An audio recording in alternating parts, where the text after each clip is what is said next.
سلسلے میں تو انہوں نے قرض لیا تھا شادی کے موقع پر، تو بہرحال مسئلے کی نوعیت واضح گو کہ نہیں ہوئی، لیکن دو شکلیں بھی اس کی ہم خود بتاتے ہوئے مسئلے کو واضح کر دیتے ہیں۔ اگر انہوں نے کسی سے قرضہ لیا تھا، آپ کسی سے قرضہ اگر لیے تھے اور وہ اگر فوت ہو چکے ہیں، تو اب قرضے کی ادائیگی کا مسئلہ کیا ہے؟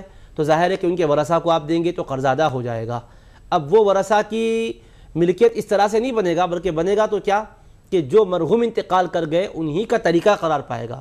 جتنی رقم بھی قرضہ آپ ان سے لیے ہوئے ہیں مرحوم کا، گویا کہ وہ متروکہ مال قرار پائے گا، ورثہ کو دے دیں۔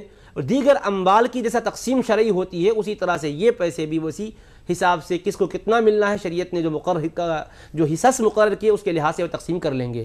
اب اگر مسئلہ دوسرا ہے کہ آپ نے قرضہ لیا نہیں بلکہ آپ سے وہ قرضہ لیے تھے اور وہ انتقال کر چکے، تو وہ آپ قرض کس سے حاصل کریں؟ اگر یہ مسئلہ آپ کا ہے تو ظاہر ہے کہ ورثہ موجود ہیں۔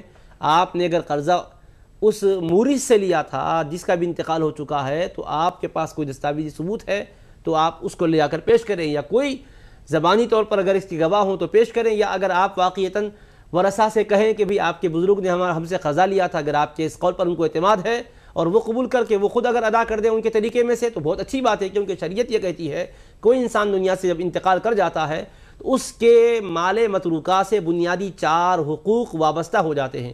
سب سے پہلے اس کے مال سے تجہیز و تکفین کے انتظامات کیے جائیں گے۔ دوسرا کام کیا ہے؟ دوسرا حق ثم تقضى ديونه، اس کے قرضے ادا کیے جائیں گے۔